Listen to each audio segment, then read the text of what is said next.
Comment recréer ce look symbolique qu'on retrouve partout sur les réseaux sociaux et qui est très connu, le look Dreamy. C'est un look qui est assez particulier, on va dire, qui est même surréaliste, avec des couleurs très saturées, voire même sursaturées et des lumières très diffuses. Je vais vous montrer sur DaVinci Resolve comment reproduire ce look super facilement. Pour réaliser ce tutoriel, je vais utiliser 2 DCTL qui seront disponibles directement en description et gratuits, bien évidemment. On peut y aller. On arrive directement sur notre timeline et on va venir paramétrer notre séquence. Donc on va aller ici dans le petit engrenage en bas et ensuite dans Color Management, Color Science on se met en DaVinci YRGB, Timeline Color Space en DaVinci White Gamut Intermediate et en Output Color Space Rec 709 Gamma 2.2. Pourquoi Gamma 2.2? Parce que c'est littéralement une vidéo qui va être destinée aux réseaux sociaux et rien d'autre. Une fois que ça c'est fait, on vient prendre une image de référence. En l'occurrence, moi je vais utiliser celle-ci, celle que j'avais utilisée quand j'étais dans un dinner. Je trouve que tout est parfait, les lumières sont déjà éclatantes. Ça fait un look un peu rêveur, c'est-à-dire années 50, rêveur. Le look, je pense, va s'appliquer parfaitement à notre image. Alors, on va déjà commencer par créer 2 nœuds. Donc, Color Space d'entrée et Color Space de sortie. En Color Space Transform d'entrée, on vient ici, dans le petit FX, et on vient chercher Color Space Transform. Et on vient le glisser-déposer. Là, on va faire une conversion naturellement de notre rush en S-Log 3 vers un Rec 709, donc au format standard. Dans Input Color Space, vous prenez les specs de votre caméra. Moi, en l'occurrence, j'ai filmé en Sony S-Gamut 3 Ciné et en Input Gamma, je me suis mis en Sony S-Log 3. Et en Output Color Space, vous mettez le Color Space de votre timeline. Donc moi, en l'occurrence, c'est, comme je vous avais dit juste au début, DaVinci White Gamut et Output Gamma, c'est DaVinci Intermediate. Et ensuite, en Color Space de sortie, on va prendre un DCTL. Encore une fois, le DCTL que j'utilise sera directement disponible en description, gratuit et très simple à télécharger. Donc là, vous allez dans DCTL, juste ici, vous venez le glisser déposer et nous on va choisir JP 2099 DRT. Et vous faites uniquement ça. Celui-ci va servir de color space de sortie. Pourquoi j'utilise le DCTL et pas juste le Color Space Transform de base? Parce que celui-ci va donner des couleurs beaucoup plus vibrantes et c'est exactement ce qu'on recherche. C'est un Rec 709 mais avec des couleurs plus vibrantes. Ensuite, tout simplement, on va venir créer 2-3 nœuds. On va faire contraste, exposition, balance des blancs, etc. Alors, moi, j'utilise pour celui-ci un autre DCTL, juste là. Encore une fois, il sera disponible dans la description à télécharger gratuitement. ME Filmic Contrast, où en fait, il vient mettre des contrastes intelligents. C'est-à-dire, il vient créer une courbe automatique. Là, si on montre la courbe juste ici et que je viens augmenter les contrastes, vous voyez qu'il fait une courbe en S automatiquement. On va l'augmenter un petit peu et au niveau de l'exposition, comme on veut quelque chose de dreamy, on va un petit peu très légèrement surexposer. Là, c'est déjà surexposé parce que le soleil venait littéralement en face, donc je ne pouvais pas récupérer les informations étant donné qu'en plus, il faisait très sombre dans la pièce. C'était déjà cramé de base. Nous, on va un peu plus jouer avec ça, vous allez voir pourquoi après. On réaugmente un petit peu le tout, voilà. Donc là, on est good. Au niveau du pivot, je vais le laisser comme c'était, à 0. Et là, en fait, notre exposition, elle est bonne. Les blancs sont un petit peu cramés, mais c'est pas récupérable et vous allez voir le résultat final, comme c'est un look dreamy, ça va tout changer. Ensuite, on fait la balance des blancs. Là, on va venir chercher l'effet chromatique adaptation. C'est mon préféré, chromatique adaptation. Dans Target Illuminant, on se met en color température. Et là, ensuite, on vient se mettre ici dans le waveform. On vient dans le vectoroscope, juste ici. Et on voit en fait là tout ce qui est rouge c'est la chaleur de notre image. Donc là on voit que ça tire beaucoup trop vers le rouge. Donc on va ramener un petit peu plus ça vers le bleu.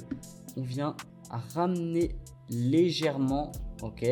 Ensuite dans la teinte on vient ramener ça un petit peu plus. Là je vais prendre quelque chose de blanc pour que le blanc soit vraiment très blanc. Là c'était un petit peu plus rosé.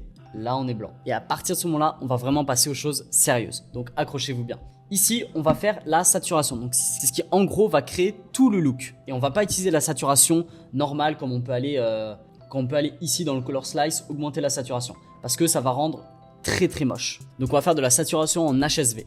On fait un clic droit, on vient dans Color Space et on vient chercher HSV. Juste ici. Voilà.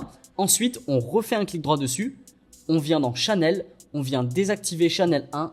On revient encore dessus, Channel, et on vient désactiver Channel 3 pour que là on puisse toucher uniquement à la saturation. Là on va retourner dans nos roues primaires, tout ce qu'on va venir toucher va être sur la saturation. Nous ce qu'on veut c'est avoir une saturation parfaite, donc dans les gammas c'est les tons moyens. Donc on va venir augmenter les gammas quand on l'augmente, il n'y a que les tons moyens qui viennent saturer. Quand on regarde ici, ma peau, on vient augmenter et là en fait, voilà. On vient essayer de prendre une saturation qui est vraiment très très propre, ça prend un petit peu tous les tons moyens et là on commence à être bien. Et ce qu'on va faire, c'est que maintenant dans les gains, donc dans les hautes lumières, on va venir rajouter encore un tout petit peu de saturation pour que tout le blanc devienne dreamy. Vous allez comprendre après. On augmente un petit peu, on peut même aller un petit peu encore le pousser pour aller à l'extrême. Comme on est sur un look dreamy, on veut vraiment aller très très fort. Ok, là je pense qu'on est pas mal. Là, on a une image qui est déjà très saturée, mais qui n'est pas saturée horrible, comme on peut voir juste ici. Moi, j'ai juste une petite question. Est-ce que tu veux devenir un vidéaste rentable? Je sais que c'est vraiment un problème pour beaucoup de vidéastes d'entre nous. C'est-à-dire que les gens pensent que être vidéaste, c'est une passion. C'est pas réellement un métier. Alors qu'en réalité, le métier de vidéaste, c'est un métier qu'on peut carrément faire à temps plein. Attends, je vais t'expliquer. Je te pose ici 2 petites secondes. Être vidéaste, c'est trop un métier qui est dans l'imaginaire. Les gens rêvent de ça, mais ils pensent qu'il n'y a aucune opportunité là-dedans. Alors qu'en 2025, on est bientôt en 2026 en plus, c'est l'une des opportunités de travail les plus évidentes. Pourquoi? Parce qu'on est dans un marché où tout le monde communique à travers la vidéo.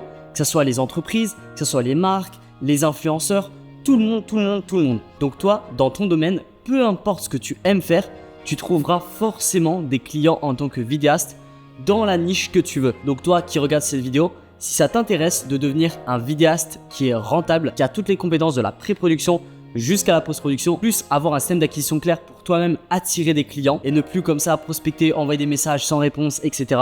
Je sais comment ça fonctionne, j'ai déjà fait ça et ça marche pas. Ça sert à rien de faire ça, ça ne marche pas. Ou alors si ça fonctionne, tu trouves des clients qui te payent 100, 200, 300, 400 € alors que tu travailles comme un chien. Je suis passé par là encore une fois et c'est plus possible. C'est pour ça que j'ai mis en place mon accompagnement où justement j'aide tous les vidéastes à maîtriser toutes ces compétences-là. Tout ce qui concerne justement les compétences pures du vidéaste, de la pré-production jusqu'au color grading. Et ensuite, à partir de là, on t'apprend à monétiser toutes ces compétences pour justement éviter d'avoir des petits contrats à 100, 200, 300 € qui, au final, ne te font pas tenir sur le long terme. Donc, si tu es un vidéaste motivé qui veut littéralement vivre de ta passion et dépasser les 3-4 000 € par mois avec un réel système d'acquisition qui te fait attirer des clients en automatique, et à côté de ça, apprendre toutes les compétences du vidéaste. Donc si tu es intéressé, je ne vais pas perdre trop de temps, tu as le premier lien dans la description.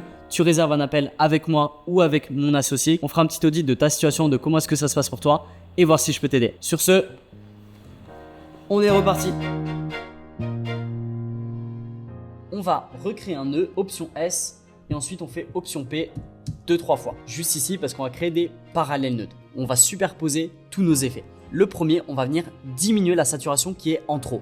C'est-à-dire que là, par exemple, ma couleur de peau, elle est bien, mais elle est peut-être un petit peu trop saturée. On peut aller ici dans notre color slice, et ici dans skin tones, normalement, ça va les prendre automatiquement. Si j'augmente et je diminue, voilà. Si j'augmente, ça fait une toute orange, vraiment horrible. Et si je diminue, ça rend ma peau un petit peu plus douce. Ensuite, vous pouvez en faire un deuxième si vraiment vous avez des couleurs trop dominantes que vous ne voulez pas. Vous allez ici dans les curves et ensuite là dans Hue vs Saturation, vous sélectionnez une couleur. Donc moi en l'occurrence, je vais prendre le rouge ici par exemple et vous venez le diminuer si vraiment vous ne voulez pas de la couleur. Là en l'occurrence, moi il n'y a aucune couleur qui me dérange, je les veux toutes. On va venir en créer un deuxième, donc ça va être notre Color Warper. Nos hautes lumières qui sont déjà très bleutées, on va les rendre encore plus bleutées. Donc on va ici dans le Color Warper et on va ici dans la petite toile d'araignée, Color Warper, Hue vs Saturation, et on vient le bouger pour rendre le truc un petit peu plus bleu. Et enfin, le dernier, on va venir tout simplement créer nos masques. Donc là, vous pouvez créer plusieurs masques. On se met ici dans masque, on vient le sélectionner et moi, je vais mettre autour du personnage, juste ici. Là, on va essayer de centrer tout le milieu. Ici, on appuie juste ici, on retourne dans nos primaires et on vient tout simplement rendre l'image un petit peu plus foncée sur les bords. On a récupéré les informations vers le centre de l'image. Là, on commence à avoir un look qui est vraiment très sympa. Maintenant, il nous manque le plus important, c'est avoir cette lueur très rêveuse, ces lumières très diffuses, voire même trop surréalistes. Donc, pour cet effet, on vient recréer un nouvel effet et c'est celui-ci qui va faire toute la différence. Donc, on va aller dans Effet et on ne va pas utiliser l'effet de glow. Et on vient chercher l'effet Color Tone Diffuser qui est comme le glow mais encore plus puissant et vraiment qui donne cet effet dreamy. On vient le glisser-déposer tout simplement. Ensuite, dans Preset, on vient se mettre dans Subtil. Très important de mettre l'effet subtil, sinon ça va rendre n'importe comment. Ensuite, Color Space, on vient mettre notre Color Space de timeline, donc DaVinci White Gamut, DaVinci Intermediate. Et dans diffusion, de base la diffusion est à 850. Là quand on vient zoomer, 850 en fait ça rend l'image totalement floue. Donc si vous kiffez, pourquoi pas. Moi je préfère le mettre à 1000, comme ça enlève cet effet flou. Voilà, si on vient diminuer et augmenter, on peut voir à l'image. Moi je préfère rester à 1000 pour avoir une image nette. Ensuite, n'oubliez pas de cliquer sur diffusion et c'est cet effet-là qui va donner l'effet dreamy. Après, à vous de jouer avec les deux effets du bas, voir si vous voulez un effet qui est prononcé ou pas. Ensuite, Global Blend, c'est l'effet en général si vous voulez qu'il soit puissant ou pas. Moi, je vais le remettre à 100 et on va réaugmenter encore l'effet de diffusion. On le fait vraiment très très fort. Voilà. Là, on a notre effet qui est déjà presque terminé. Je pense que ça change vraiment pas mal quand on fait avant et après. Et on va remettre un dernier effet qui va refaire une petite touche bien dreamy. Donc on fait option S, on vient le renommer et on vient mettre Split Tone. On retourne dans effet et on vient chercher l'effet tout simplement Split Tone. Split Tone qui est juste ici. Et là en fait ça va mettre un effet qui est beaucoup trop hardcore de base. Et en fait le but ici ça va être d'accentuer les teintes qui sont déjà présentes. Moi ce que je conseille, le premier sur Strange, c'est de vous mettre vraiment au maximum pour que vous puissiez voir l'effet. Et ensuite avec le pivot et HUE, angle, voir un petit peu les couleurs qui vous intéressent. Donc moi, en l'occurrence, celle qui m'intéresse, c'est un petit peu un vert bleu, parce que si on va à l'extrême, c'est vraiment très bleu. Là, c'est plus un bleu vert très dreamy, comme ça, j'aime beaucoup. Et HUE, angle, pareil, on veut un truc dreamy qui tire vers le bleu. Et ensuite, on retourne sur le premier et on vient l'augmenter ou le diminuer jusqu'à temps qu'on ait un effet qui nous plaise. Faut pas être trop violent sur l'effet, sinon ça rend pas très beau. Là peut-être avoir mes skin tones du coup qui sont redevenus un petit peu trop forts. Donc là mes skin tones, je vais essayer de les rendre un petit peu plus clairs.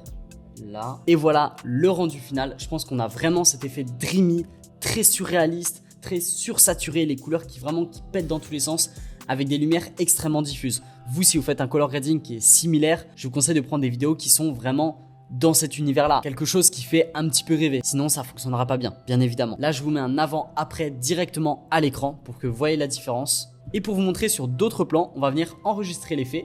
Juste là, on vient tout sélectionner, on fait clic droit et on fait Grab Style. Et en fait, ça va venir l'enregistrer directement ici. Donc maintenant, on va l'essayer avec d'autres plans. Si je prends par exemple un autre plan que j'aime beaucoup, donc c'est celui-ci. Ça, c'est le plan de base. On vient mettre notre effet. Là, bon, pour le coup, ça rend pas très bien parce que ici, c'était la Golden Hour. Donc, ce qu'il faut faire, c'est changer la balance des blancs. On vient se mettre juste ici dans le vectoroscope. Et on voit que l'image est vraiment trop bleu. On retourne dans nos effets et on vient tirer vers le rouge. Donc, est-ce que vous voulez quelque chose qui part à l'extrême ou pas? Moi, je trouve que ça donne vraiment cet effet très dreamy. Si on part vraiment sur le rouge extrême, la teinte, on la rend un petit peu plus naturelle. Et là, ça fait vraiment cet effet de Golden Hour. Quand on vient zoomer ici, c'est vraiment très stylé. Si je reprends une image au dîner, en l'occurrence celle-ci, je trouve que c'est pas mal. Je retourne là, je viens mettre l'effet. Et ouais, là ça rend bien. Là pour le coup, on est vraiment très dreamy. Encore une fois, vous changez la balance des blancs, vous changez ce que vous voulez par rapport aux couleurs que vous voulez. Là, on est vraiment très bleu pour le coup. On va un petit peu, voilà, diminuer ça. L'exposition, elle est un petit peu violente aussi. On va venir diminuer le gain. Voilà, on diminue un petit peu le gain. Dans notre color warper, ici, je pense qu'on peut le désactiver. Voilà, pour éviter que ça soit trop bleu. Et là, on est sur un effet qui est vraiment très stylé. Très bien dreamy, très sympa. Le Promise, pareil, on peut un petit peu le changer. Donc là, dans la diffusion, peut-être qu'il est trop fort ou pas assez. Là, et on a toujours cet effet très dreamy. Mes skin tones sont très propres. Franchement, j'aime beaucoup le rendu. Si jamais vous refaites ce color grading, n'hésitez pas à me taguer sur mon Instagram qui s'affiche juste ici. Vous me taguez, vous m'identifiez, ce que vous voulez. Et moi, je passerai sur vos comptes pour un petit peu voir le travail que vous faites et voir comment est-ce que vous vous en sortez. Sur ce, n'oubliez pas, premier lien dans la description pour devenir des vidéastes rentables. C'est maintenant que ça se joue. N'hésitez pas aussi à mettre un petit commentaire, ça me fait toujours plaisir. Je vous fais des bisous. Ciao!